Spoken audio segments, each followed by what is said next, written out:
convenience, archaeologists recognize 5 periods in Peruvian archaeology. The dates of these 5 periods are not known exactly because the indigenous people of Peru left no written record.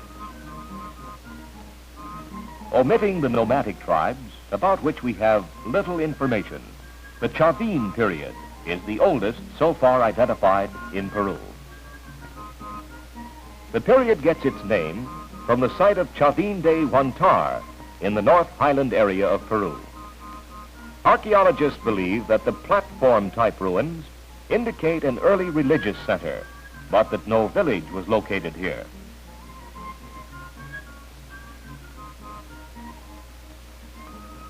The characteristic masonry of the walls identifies the castillo in Chavin. Stone sculpturing is typical. In the second, or so-called early period, the Mochica and Nazca cultures have been studied intensively by archaeologists.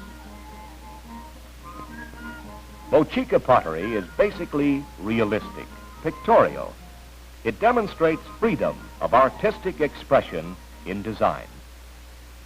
Portrait jars apparently represented the people as they actually looked in that ancient time. They looked so natural, one might think that they could speak. Well, maybe I can't talk, but I can show you something. We fished from little reed boats, hunted birds with blowguns.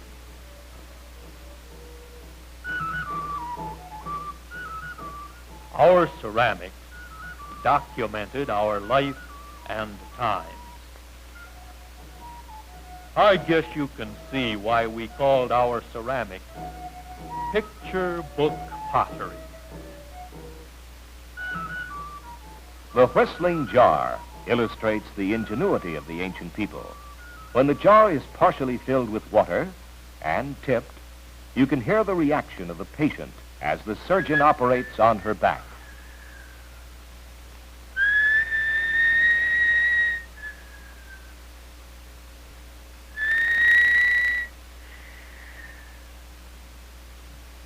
Nazca pottery, while employing as many colors as the Mochica, shows less freedom of design.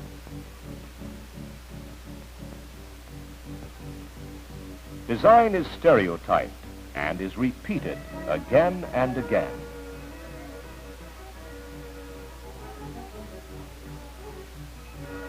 Much Nazca pottery, as well as Mochica pottery, was made by hand, as it is still being made by hand in many parts of Peru today.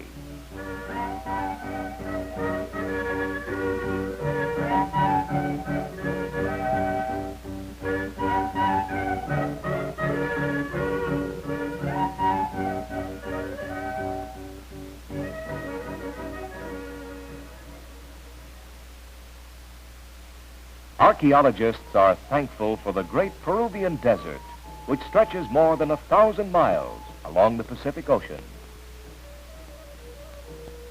Beneath drifting sands, mummies, Paracas textiles, and other artifacts are found in excellent condition.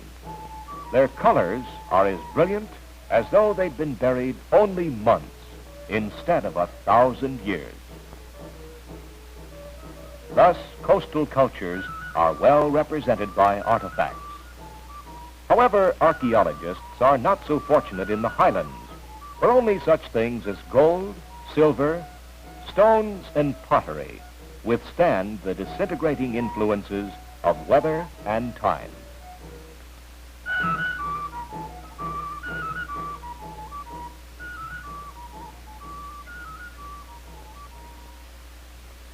The middle period is bracketed by the widespread Tiahuanaco culture, which takes its name from the site near Lake Titicaca and just over the border in Bolivia. The Gateway of the Sun is the best known symbol of the culture.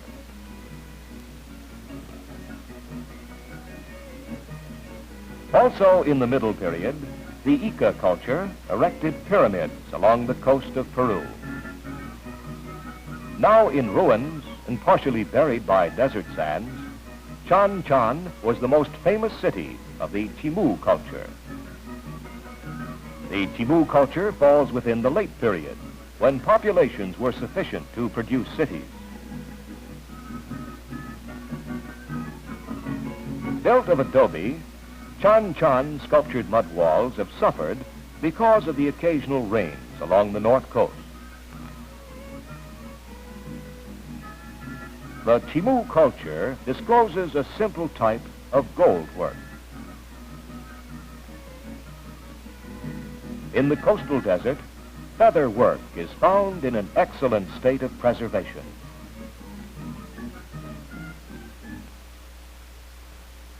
Following the middle and late periods is the Inca horizon, last of the 5 major periods. The Inca arrived in the highlands about 1200 A.D. For 2 centuries, the sun worshippers occupied only the limited territory about their capital, Cuzco, far south of the equator. Then, in less than 100 years more, the Inca Empire was greatly expanded and consolidated before the coming of the Spaniards in 1532.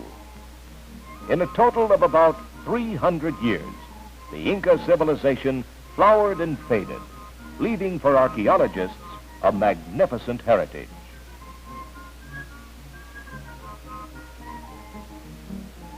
In Cuzco, at an elevation of 11,000 feet, the Incas left some of their finest masonry. In the circular wall of the Temple of the Sun, built without mortar, even a razor blade cannot be inserted. On such sturdy Inca foundations, the Spaniards built their churches and their homes and civic buildings.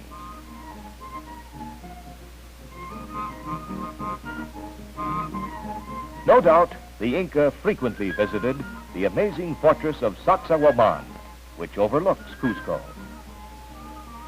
Without tools of iron or steel, and with no knowledge of the wheel or pulley, Inca craftsmen quarried, moved, and placed in position perfectly fitting stones weighing many tons. Inca agricultural engineers scaled the Andes with staircase farms, leaving projecting stones for easy ascent of the mountainside terraces.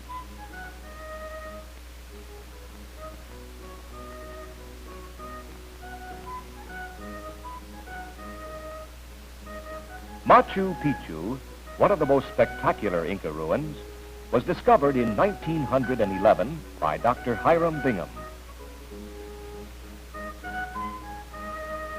Of his return to clear the ruins, Dr. Bingham says, "In 1912, thanks to the support of the National Geographic Society and of Yale University, we were able to go back and spend 4 months in clearing the ruins of the mighty jungle that had accumulated there over 300 years. In his book about Machu Picchu, Dr. Bingham makes it clear that even the Spaniards never knew of the existence of this mountain retreat, the lost city of the Incas. Numerous fine stone stairways connect the different levels of the city, which would otherwise be most difficult of access. One of the finest structures at Machu Picchu is the Torreon, the semicircular tower whose curving wall reminds one of the Inca Temple of the Sun in Cuzco. An aerial view makes it easy to see how Machu Picchu could have been hidden for centuries, and explains why archaeologists look to the future in Peru. For there may be other important ruins still unrevealed, other lost cities challenging archaeologists to discover them.